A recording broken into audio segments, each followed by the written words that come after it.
ღვთიუდაცულსა ერსა ჩვენსა ძლევა მომადლენ ბრძოლთა მიმართ, რომელსა თანაშემწე დაგუს შენი საჭურველი მშვიდობისა, უძლეველი საძლეველი, ჯვარი შენი ყოვლად ძლიერი. 27 სექტემბერს, ხუთშაბათს, ჯვართამაღლების დღესასწაულზე, სრულიად საქართველოს კათოლიკოს პატრიარქმა, უწმინდესმა და უნეტარესმა ილია მეორემ წმინდა სინოდის წევრ მღვდელმთავართა თანამსახურებით სადღესასწაულო წირვა აღავლინა ყოვლადწმინდა სამების სახელობის საპატრიარქო ტაძარში.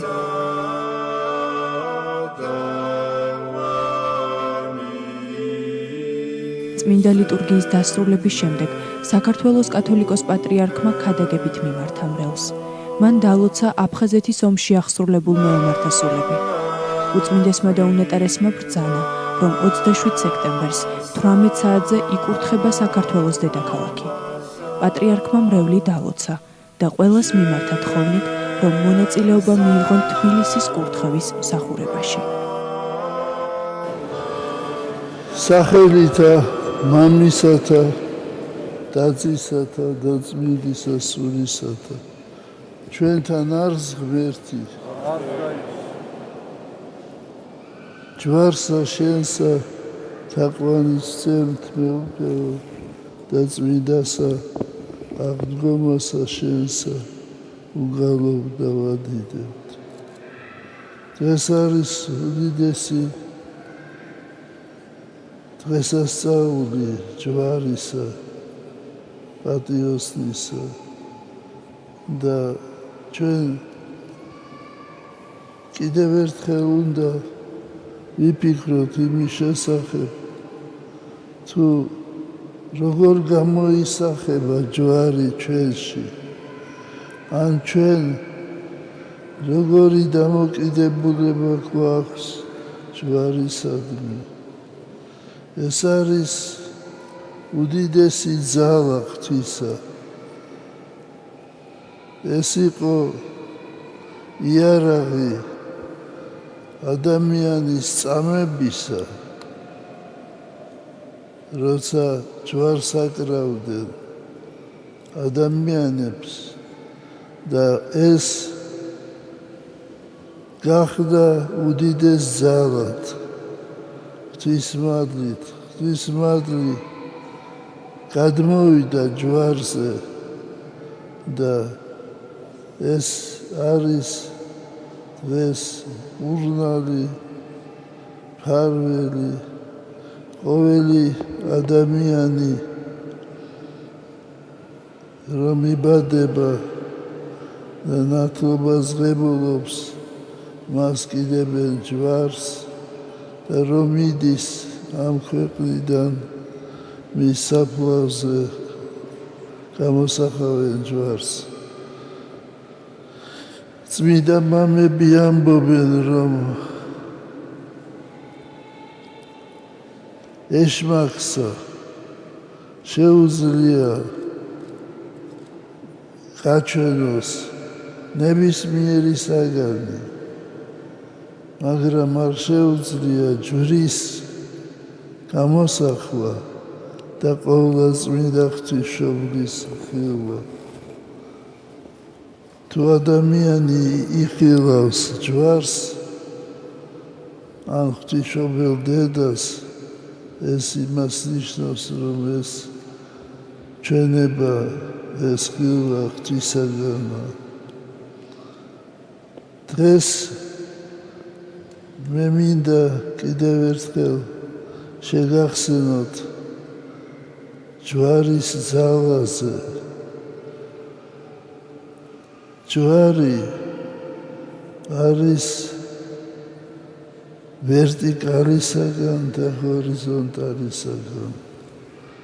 ვერტიკალს მიჰყავს ადამიანი ცაზე, ღვთის ღმერთთან და ჰორიზონტალს მიჰყავს ადამიანი ადამიანისაგან. აი ეს განუყოფელია და ჩვენ უნდა სათანადო ყურადღება უნდა მივაქციოთ ერთსაც და მეორესაც. არის შემთხვევა, როცა ადამიანები ამბობენ, რომ თავარია მორწმუნე იყოს ადამიანი, მაგრამ ავიწყდება, რომ ღერძზე გიდგას შენ გაჭირვებული მოყვასი და უნდა დაეხმარო მას, უნდა მოусმინო მას. აი ჩვენ იმყოფებით ისეთ დროს, ცხოვრობთ ისეთ დროს, როცა საჭიროა მოსმენა ადამიანების. მოგვიახლოვდა არჩევნები და აი ეს ვნებები უფრო და უფრო ძლიერდება და ჩვენ უნდა მივანდოთ უფალს უნდა მივანდოთ ჩვენი სამშობლო, ჩვენი ეკლესია.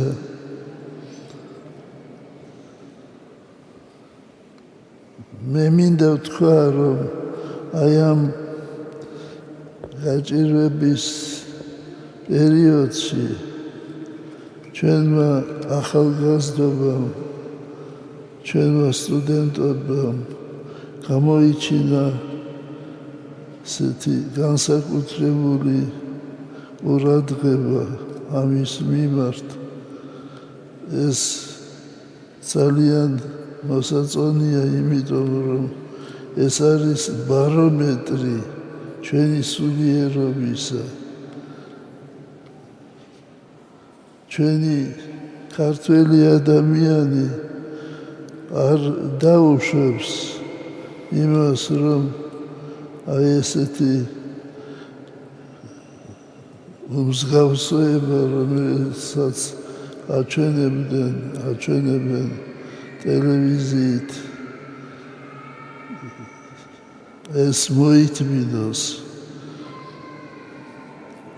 მე ერთ-ერთ ქადაგებაში ვთქვი, რომ სხვაგანაც მეთქი ხდება ხანდახან. მე ვგულისხმობდი არა იმას, არა იმ საშინელებას, რომელსაც ვაჩვენებენ ჩვენ, არამედ ადამიანების შეურაცხყოფას თქვათ, ან ცემას, ან ესეთი ამბები მოდიოდნენ ჩვენთან და მე არაერთხელ მithქვამს მინისტრისთვის, მის მოადგილეებისთვის, რომ ასეთი ამბები მოდის და თქვენ რას უყურებთ, როგორ უყურებთ ამას.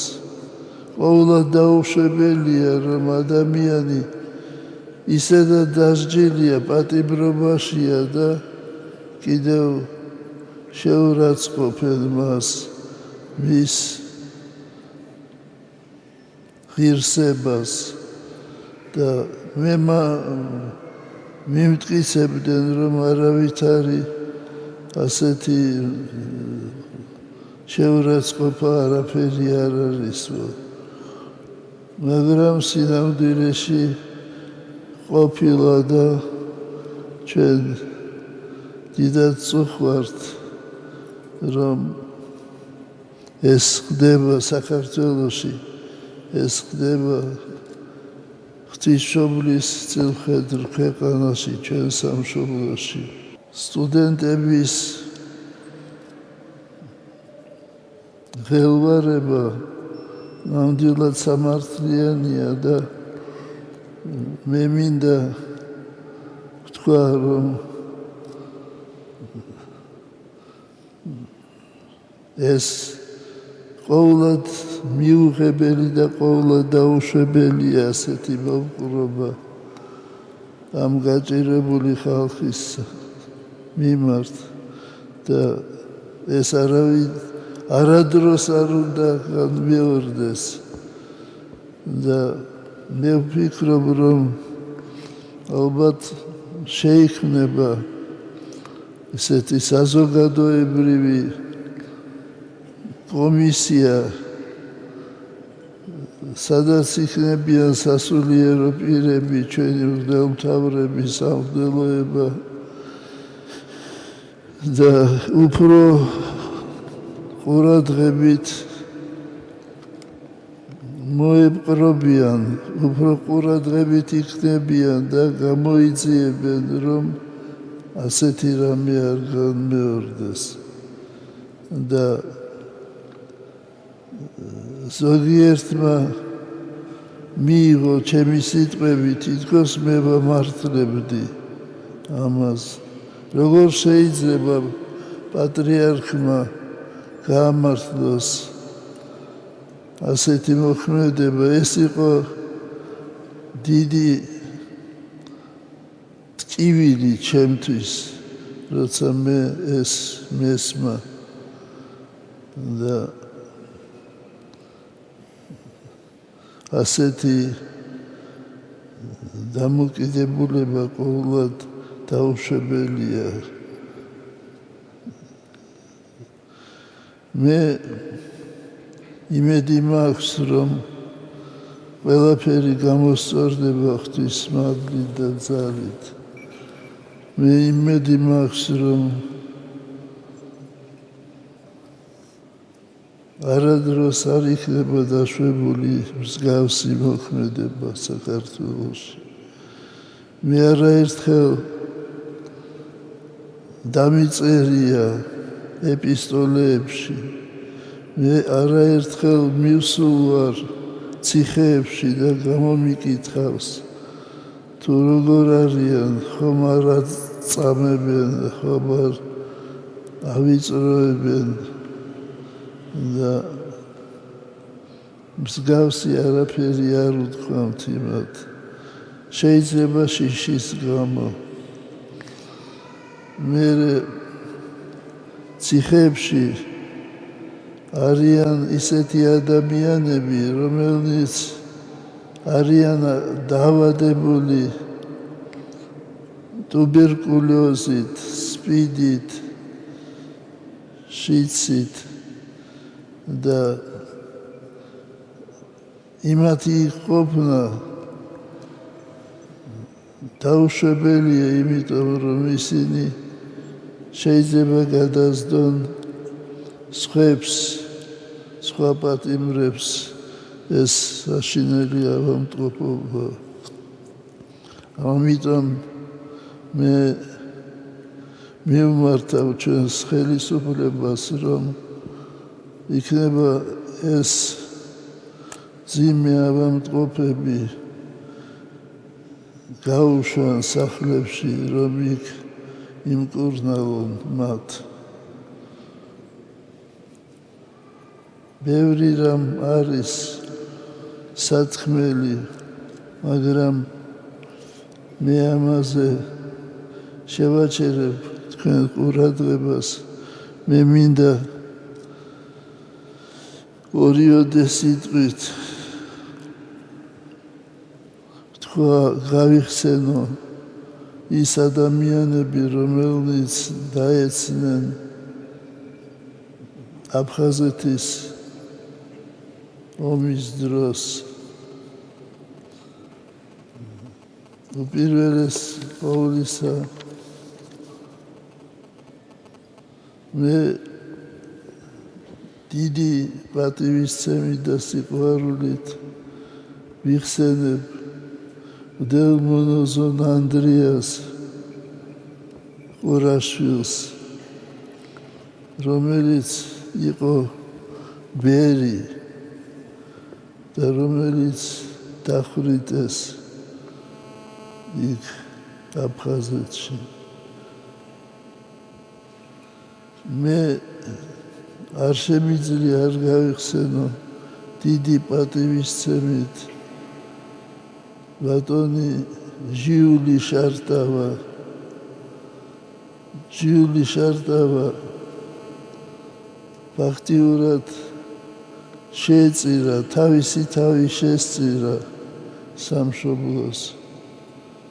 მე არაერთხელ მქონია მასთან საუბარი, ის იყო დიდად მორწმუნე და მე მინდა გავიხსენო, როცა ქუთათელგენათელი მღვდელმთავარი მიტროპოლიტი და საერო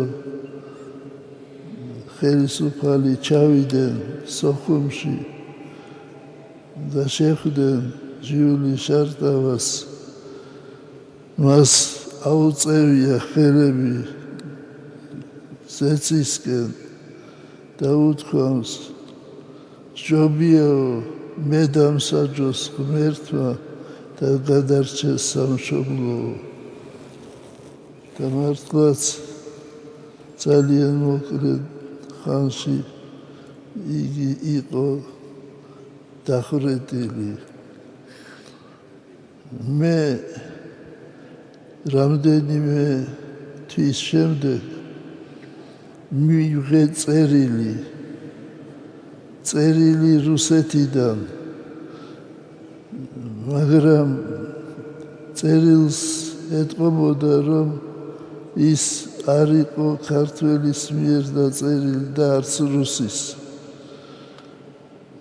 უცხო ვიღაც ადამიანი იყო, შეიძლება თვითონ რომელიმე რუსეთის ტომთაგან. და მე მწერდა, რომ მე ვესწრებოდიო ჟიული შარტავას დახვრეტასო. მე არ ვიცოდი ვინ იყო იგიო და მე ვკითხე ვიღაცასო და მან მითხრა, რომ ეს არის ჟიული შარტავა და მე არც ქაღალდი მქონდაო, ასანთი ამოიღეო და იმაზე დავწერეო მისი გვარი და სახელი. და ბოლოს მწერდა მე, რომ თქვენ უნდა იამაყოთო, რომ საქართველოს ყავს ასეთი თავდადებული შვილებიო. მართლაც გმირულად დაეცა ეს დიდი ადამიანი.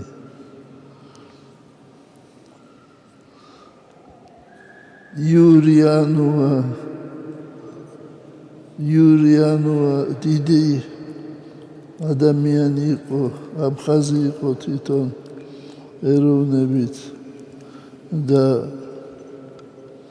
იგი იყო დახვრეტილი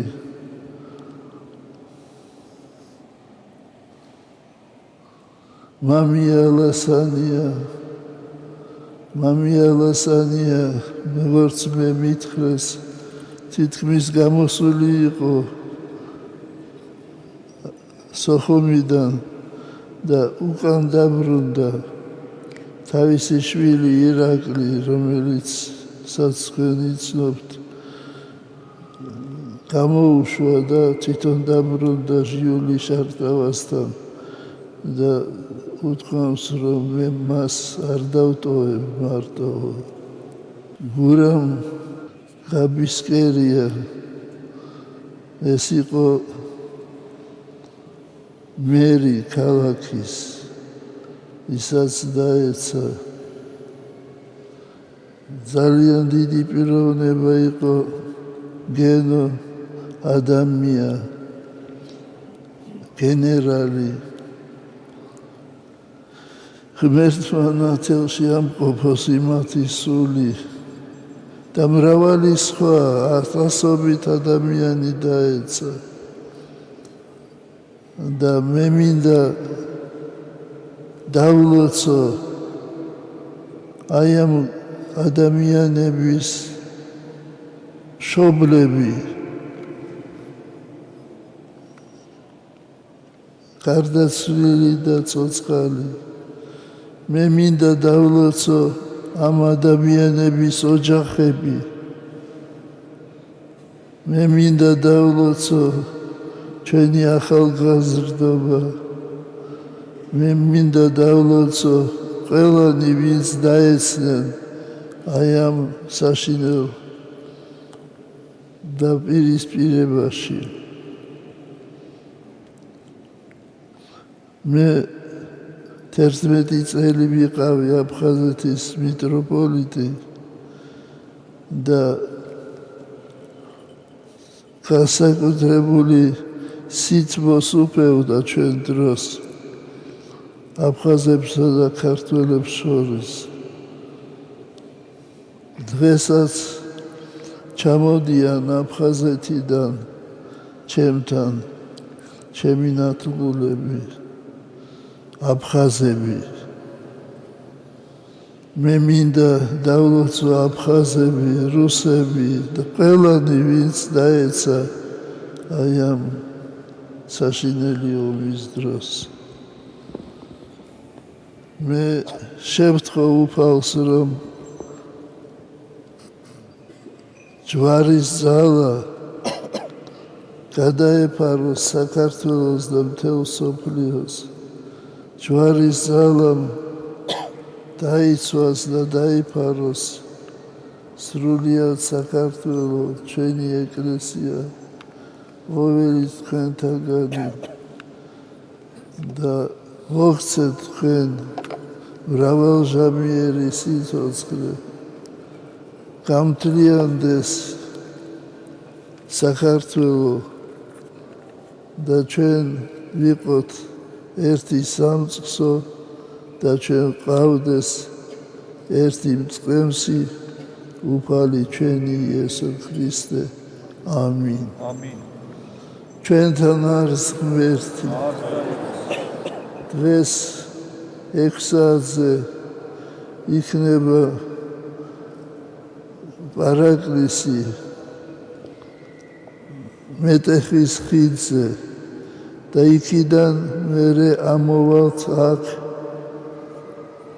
და მეტეხის ხიდზე იქნება ჩატარებული პარაკლისი და ჩვენ კიდევ ერთხელ გავიხსენებთ ჩვენს მიცვალებულებს და დავლოცავთ სრულიად საქართველოს ამინ დალოცვილი და გახარებული გამყოფოთ მამაზე ციერმა ჩვენთან არის ღმერთი